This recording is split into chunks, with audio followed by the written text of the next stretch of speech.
প্রয়োজন আসলে অভাব বুঝে না। আপনার টাকা থাক আর না থাক, প্রয়োজন তো প্রয়োজনই।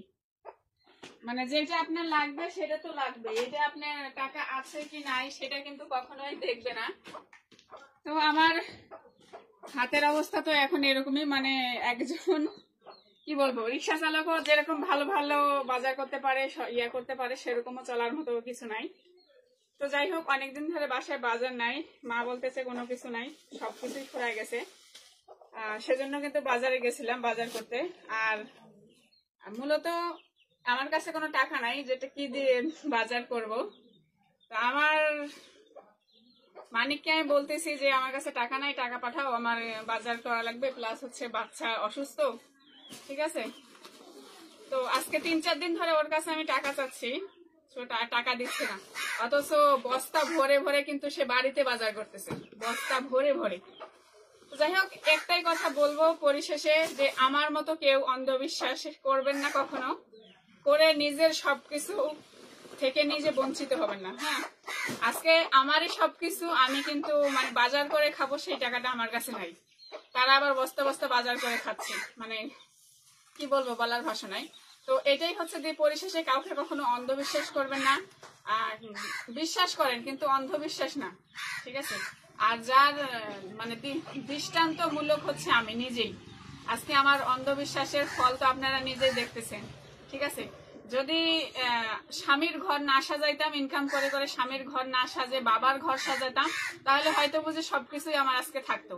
সবকিছু যদি না করে কিছু না কিছু কিছু কিছু যদি আমার বাবার ঘরে রাখতাম, তাও হয়তো আজকে আমার হয়ে থাকতো, সবকিছু হারাতাম না এভাবে। তো সেটাই, মানে স্বামীর ঘর কখনো মনে হয় মেয়েদের আপন হয় না, আবার আমরা কিন্তু ওই ঘরটাকেই আপন মনে করি, মানে জীবনের থেকে অনেক বেশি মনে করি স্বামী এবং স্বামীর ঘর। আসলে মেয়েদের কপালে কোনো ঘরই আপন না, একমাত্র ওই মৃত্যু, আর মৃত্যুর পরে 3.5 হাত মাটি, এইটা ছাড়া মনে হয় আমাদের আপন বলতে আর কোনো কিছুই নাই। তো যাই হোক, আজকে কিন্তু অনেকগুলো বাজার করছি এখানে, আর বাজার করে টাকা পাইলাম কোথায় সেটাও বলতে পারেন। বড় আপা টাকা পাঠাই দিছে, তো বললাম যে এরকম টাকা টুকা নাই, বাজার নাই, তো ও কিছু টাকা পাঠাই দিল, আর সেগুলা দিয়ে বাজার করে নিয়ে আসলাম। তো ঠিক আছে, কার ধন কে খায় আছে, তিনি দেখতেছেন কিভাবে চলতেছি, কার ইয়াতে চলতেছি। তারা আবার ঠেস মাইরা বলে যে আমি যে টাকা খাচ্ছি, টাকা পাচ্ছি কোথায়। হ্যাঁ, তো আল্লাহ কাউকে কিন্তু না খাইয়ে রাখে না, রাখে। আগে আপনার কাছে হয়তো মাছ মাংস খাইছি, এখন হয়তো শাক ভর্তা খাই, এই তো, এর বেশি কিছু তো না। আল্লাহ কিন্তু কাউকে না খাইয়ে মারে না। সবারই নদীর তলে যে একটা পাথর আছে, পাথরের ভিতর পোকা আছে, তারও কিন্তু আহার আল্লাহ মিলাই দেয়। তো সেইভাবেই আমিও চলতেছি। আর একটা জিনিস ভেবে চলতেছি যে হয়তো যা করছি ভুল করছি, ভুল মানুষের হাত ধরছি, ভুল মানুষকে বিশ্বাস করছি, ওই মায়া ভরা মুখ দেখে কখনো তো ভাবি নাই আজকের দিনটা আসবে। তো যাই হোক, হয়ে গেছে এখন আমার সাথে। তো আমাকে দিয়েই আপনারা সবাই শিক্ষা নেবেন যে অন্ধবিশ্বাস করবেন না, কখনো বিশ্বাস করবেন, তবে অন্ধবিশ্বাস না। আর সবসময় স্বামীর ঘরকে সব থেকে আপন ভাববেন না, কিছু না কিছু বাবার ঘরে অথবা নিজের করে কিছু রাখবেন।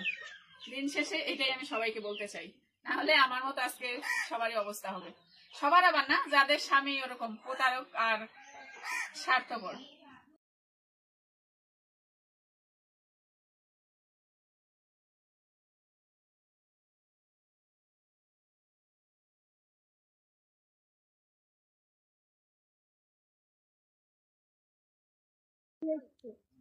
ফাইনালি বিয়ের পিড়িতে বসেই পড়লাম। তো এক মাঘে তো শীত যায় না, আর মানিক যেহেতু অন্য মেয়ে নিয়ে ঘুরতেছে, আমারও তো কিছু করা দরকার, তাই না। তো আমিও বিয়ের পিড়িতে বসে পড়লাম, আর আমাকে নিয়ে যাওয়ার জন্য আজকে কিন্তু মাইক্রো আসছে, ঠিক আছে। আর অনেকে আপনারা দেখতে চাইছেন যে শখের গাড়িটা আমার কই গেল, আমার সিএসআরটা কই গেল। তো যাই হোক, শখের গাড়ি আর কিনতে পারিনি, এই যে কোনো একটা ভাঙাচোরা কিনছি। কেমন হয়েছে অবশ্যই বলবেন, ঠিক আছে। আচ্ছা, আপনারা অনেকে কমেন্ট করতেছেন যে আগে কি অহংকার করতো যার কারণে এই অবস্থা, মানে বেশি অহংকার করছি, যে আমার গাড়ি, আমার বাড়ি, আমার শখের গাড়ি। হ্যাঁ, আচ্ছা, আপনারা একটু বলে যান তো যে আমার আগের ভিডিওগুলোতে আপনারা কি অহংকার দেখতে পাইছেন, কি অহংকার করছি আমি। আমার তো মনে হয় না যে আমি কোনো অহংকার করছি। গাড়ি কেনা হয়েছিল শখ করে, গাড়িতে সেজন্য বলা হয়তো শখের গাড়ি। আর কি বলা হয়েছে, শখের বেড়া, শখের, এটাই কিন্তু অনেক কমেন্ট আছে, শখের বেড়া শখের গাড়ি কই গেল। তো শখের বেড়াই যেহেতু নাই, তাহলে শখের গাড়ি থেকে আসবো, তাই না? মানুষের যখন যেটা প্রিয় জিনিস থাকে তখন কিন্তু মানুষ সেটাকে বলেই, তাই না?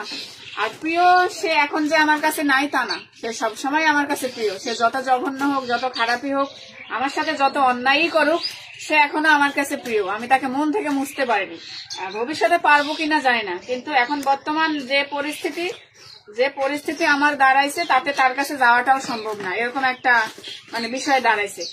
আর আমি যেগুলো দেখাই, হয়তো আমি যেগুলো দেখাচ্ছি আপনারা দেখে বলতেছেন যে এখন টাকা নাই, এখন হচ্ছে এটা করে এটা করে। আসলে অভাব, প্রয়োজন কিন্তু মানুষের অভাব বুঝে না, ঠিক আছে? এটা কিন্তু বাস্তব কথা। প্রয়োজন কখনো মানুষের অভাব বুঝে না। তো প্রয়োজন কিন্তু মানে আমার কিনতেই হবে, টাকা থাক আর না থাক। তো তখন কি মানুষকে এটা কি করে জানেন, যখন সেটা যেখানে 500 টাকা লাগবে তখন সেটা সেখানে 200-250 টাকা লাগায়, এটাই করে আর কি। কিন্তু খরচ করতেই হবে।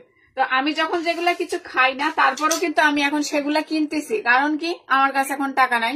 আর আমি না খাই, আমার ফ্যামিলির লোক তো খাই, সেজন্য আর কি। আর আপনারা যেটা বলতেছেন বারবার যে অহংকার করি, আপনারা কোনো এক ভিডিওতে আমাকে দেখায়েন তো যে বিথি এই অহংকারটা করছে, ঠিক আছে? আমি কখনোই মানুষের সাথে কখনো কোনো বাজে ব্যবহার করিনি, কখনো কোনো অহংকারও করতাম না। আপনারা শুধু একটাই বলতে পারবেন, এই আমার শখের গাড়ি, আমার শখের বেটা কই গেল, কই এখন কই গেল। আরে ঝামেলাটা তো হয়েছেই শখের বেটার সাথে, তাই না? এইটা তো বুঝতে হবে।